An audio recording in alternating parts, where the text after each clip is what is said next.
the benefits of a society where things work, who can share the experience and that knowledge in contributing to the development of the country.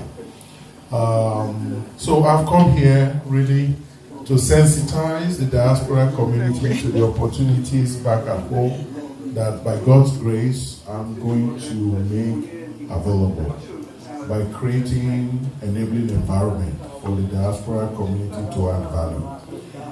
But let me quickly just share some of my own general beliefs where the diaspora community can see their relevance. I believe that the solution to Nigeria's problems cannot start in Abuja. I believe that Abuja is too complex and too conflicted. If we're going to solve the problem of Nigeria, we have to start at state by state level. Because the state level is more tractable, more manageable, and the context allows you to experiment on a number of things without the distractions or the complexities of Nigeria. And secondly, I believe that if the diaspora community would discover the power of collaboration, there's a lot that can be done in Nigeria.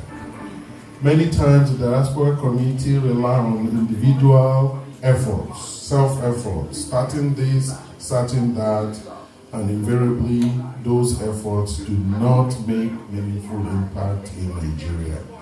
Many are frustrated, many get depressed when they realize that all their hard-earned money here sent to Nigeria accomplish almost nothing.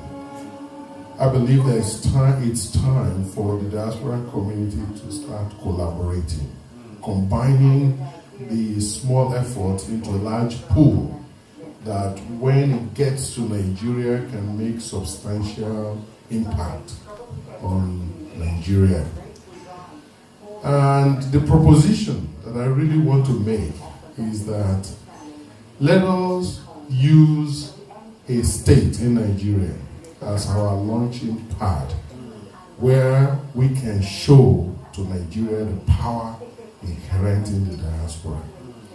And my proposition is let us use Ekiti State, particularly because it's a state, a small state to start with, about 3 million people, one of the poorest states in Nigeria, and a state that is currently so down that the only way it can go is up.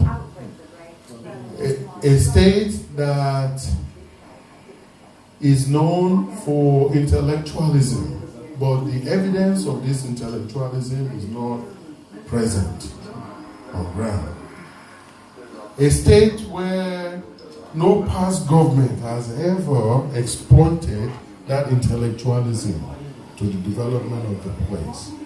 So if the diaspora community can take a state like Ekiti, you know, I've been telling people that the inspirational value of a transformed Ekiti will make the development strides of Lagos look like a sideshow.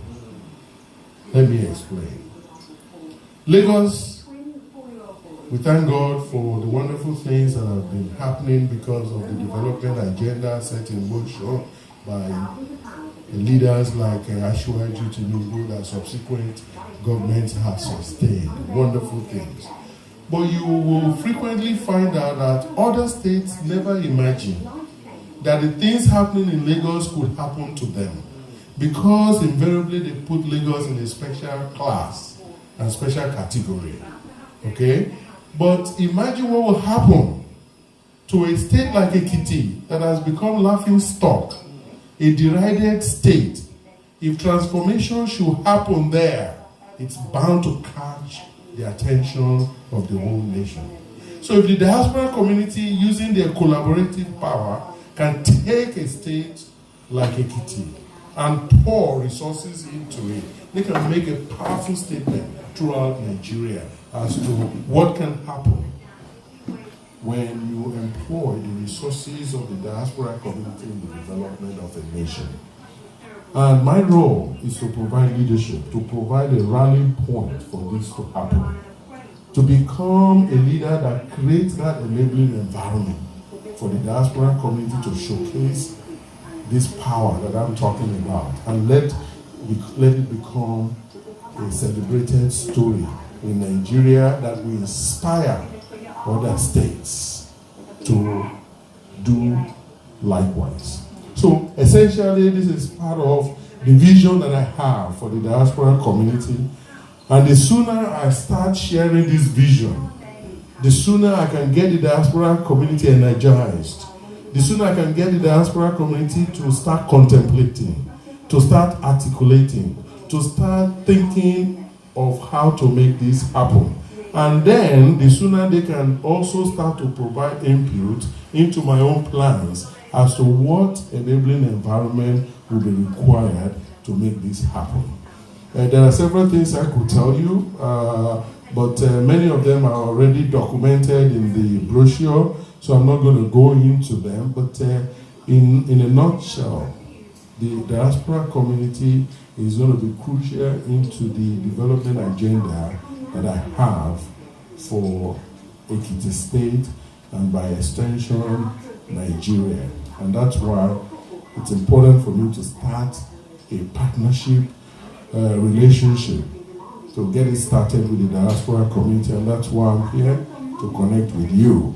I'm not going to have time to go into a lot of specifics, but I'm hoping that your questions and answers would enable me to address some specifics that you may have. But I want you to know that what you consider to be crumbs, okay, crumbs falling from your table can transform lives back at home. And I also want you to know that there is power inherent in our young people at home who are currently wasting. We have graduates who are unemployed for 6-7 years, idle at home. And I want you to also know that you have a moral obligation to look towards adding value at home.